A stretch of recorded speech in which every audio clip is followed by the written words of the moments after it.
So I'm really hoping we get to see some of that today. We got the Greater Spire halfway done now. We got no Corruptors on the way though, but 7 drones is something I do like to And see. Ewic's going for a drop. Oh, we also got a Gattack. No, okay, Taegeuk does pull back. That's very smart of him. But look at that, we got 5 infestors, the adrenal glands upgrade, the one that people forget every now and again because, well, who gets those extra upgrades? So good. By the way, just so we're on the same page, I am now at 18 minutes and 28 seconds. Yep. Okay, cool. So, yeah, Ewic is moving around, and there's a nice overseer in the middle of the map, and a Ling is also a good vision. So we have great vision from Taegeuk right now. Ewic, though, is staying steadily ahead in the food count. He hasn't really gone behind Taegeuk, which is really, really important. However, that's okay, because Taegeuk is playing for tech. He's trying to get out his Broodlords and the Infestors, and the Adrenal Glands, the upgraded Lings, which is really, really good. Actually, we're seeing him getting a few of those, he actually, yep, all those changes just got picked off, unfortunately, as I don't speak English. I just keep going weird noises. Yeah, but, you know, changelings are changelings, and, well, they just die. And Taegeuk has just taken the lead in the food count. But now you're going to have the Infestors. Are we going to have them engage? No, but we'll have Ewic now just making me a liar a little bit. No, Ewic's got so many tanks right now, though. Oh. And with Tank Marine, and he's banking up.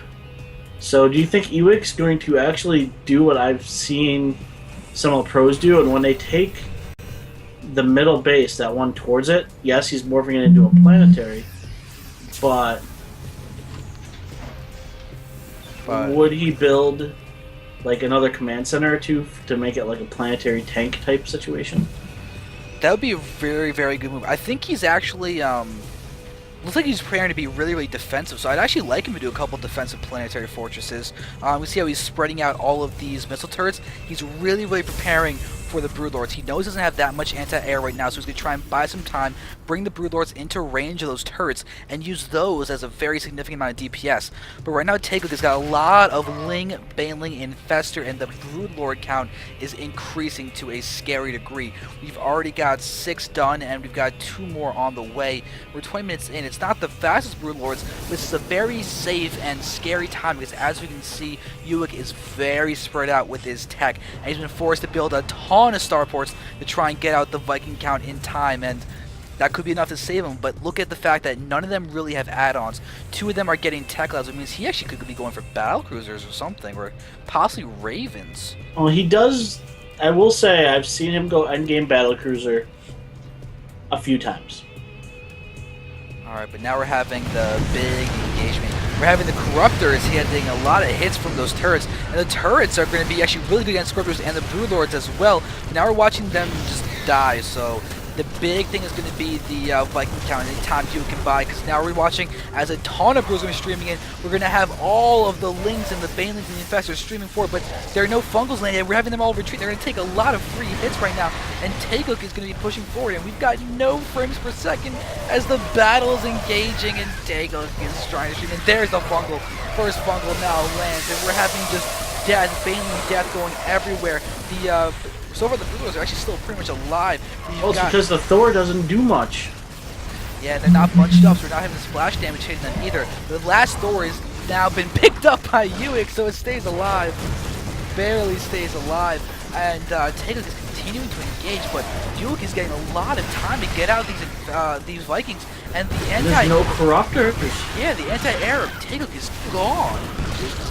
So, I mean, that's literally all that's left is some, you know, God knows, infested Terran, but siege tanks do eat those alive, and there is a 33 kill siege tank, commander siege tank.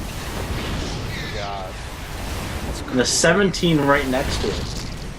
That is crazy. And we do have the Raven on the field. Okay, and now because I know for a fact you just got ahead of me with the timer, I am at 23 minutes. Okay, I was at just 5 seconds ahead, so. Really? Wow, yeah. So... my computer isn't dying yet. That's good. Alright. I'm kind of expecting it too, but let's hope it's still good. Alright, but look... And Ewic's going for that 5th base, nope. Or not Ewic, but Taegeuk. Wait a second, look at the orbital command count of Ulick. He's got a ton of extra ones Well, I mean, at the when you bottom. go to the late game, it's not a bad idea. You can sack, you know, SCVs for more army. Yeah, now we're having a small Ling run by in a natural expansion of Ulick, where there's actually a fair amount of both units and SCVs. So finally we're seeing a good bit of harassment, but to be honest, that's actually going to help Ulick. So even though Taegeuk is now feeling nice, sweet, I've killed a couple SCVs, if you look at the count, 58 SCVs is a better count for Ulick in this situation. He's basically maxed food, and Taegeuk is trying to continue getting out his hive tech army. Yeah, he's trying to get it, but we do have Seeker Missile underway. And we have the Raven Corvid reactor. So we actually are going to have Ravens with Hunter Seeker Missile. Oh, boy. Yep.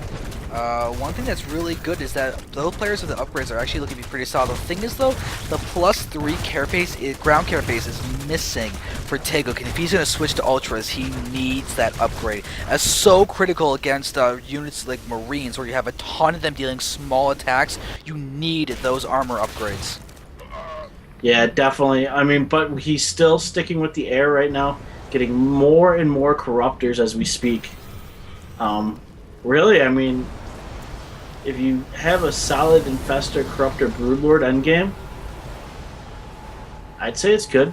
He does have solid infestor count at least. He's got 9 infestors, and guess what? 9 broodlords. He has 1 infestor per broodlord, plus a bunch of corruptors and banelings and lings. I'd say this is a pretty devastating army that he has, if he can land it. That's the big if, though, is can he land it? Because we're going to have a lot of splash coming in from Ulick. If he can land Hunter Seeker missiles on those lings and banelings, they'll do nothing. They'll do absolutely nothing. No, but if he lands it on that big clump of broods... Yeah, there's a lot of opportunity for both of these players to just botch this engagement. Right now we're seeing Ulick actually taking out a fair loss in terms of those Vikings, but the Vikings, are they upgraded? They are not upgraded. They're not being upgraded.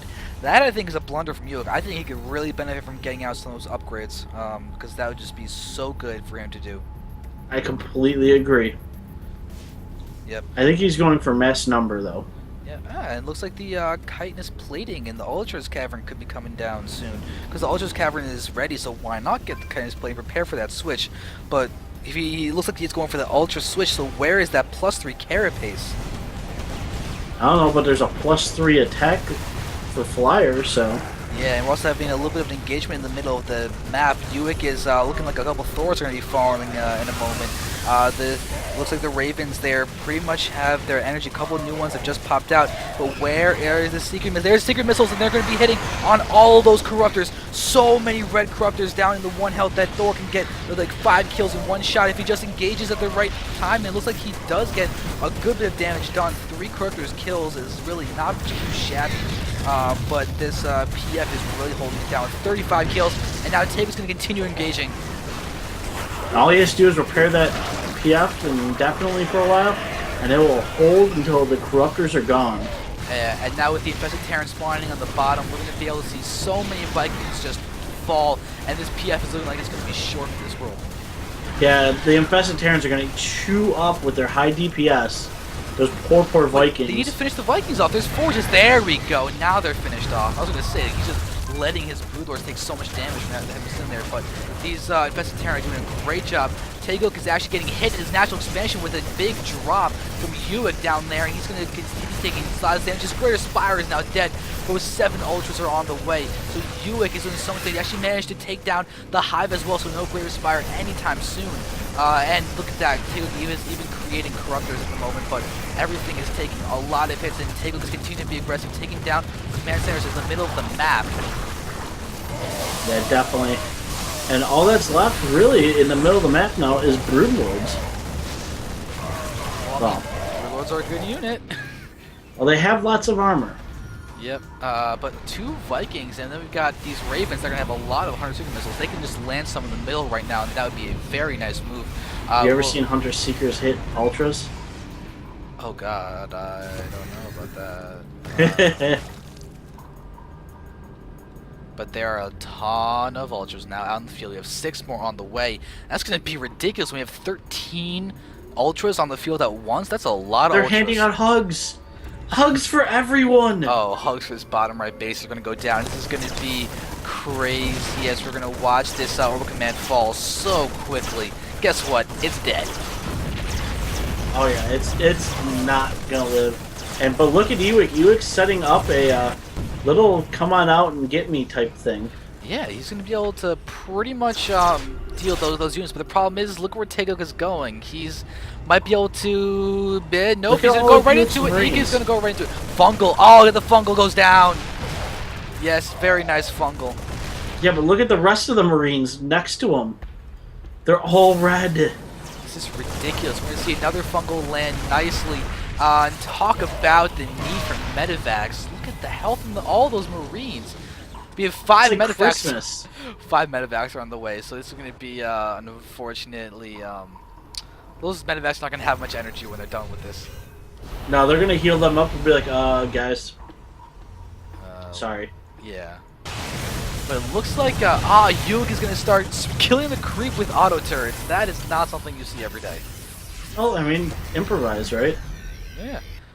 But Taegeuk's mining is really, really efficient. Take a look at how much gas he's taking in. And that is a scary, scary stat to see for a Terran player to go up against. To have a Zerg more than triple your gas income, that's really bad, especially when you're trying to add in things like Ravens into your mix.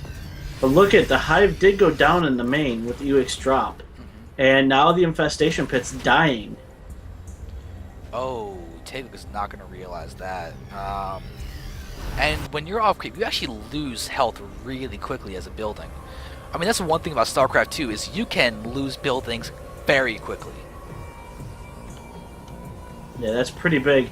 Ewic continuing to build command centers. If you look, he's got so many of them around. Oh, and Taegeuk's also preparing to get his Greater Spire back up again. The layer's going to a hive at the same time the Spire is being put down. But I really like your point about Ewic and his command centers. Notice he got defensive planetary down there between his 3rd and his 4th. And this command center that he's building is in a spot to either, if he needs it, to become a defensive planetary, or float it off and get this bottom right base. Whatever becomes more necessary, he can go ahead and do. I don't know, but we've got Taegeuk with like a 200 army, and there is a lot of ultras. I like the Banshees coming in from Ewic though. He is basically playing a little bit of a surprise game and kind of playing a little TVT-esque, trying to break the siege lines of the opponent through Banshees, through types of units like battle cruisers, those B air units that start with the letter B. That's what he wants right now, to try and just disrupt Taegeuk. Well, he's got to do something, because you got to get rid of the infestors that are almost at full energy. You got broodlords, you got ultras. I mean, yeah, it's sometimes not the happiest of things. Oh, and no. infestation pit's dying way quick. Yeah, and SCVs that are trying to distance mine.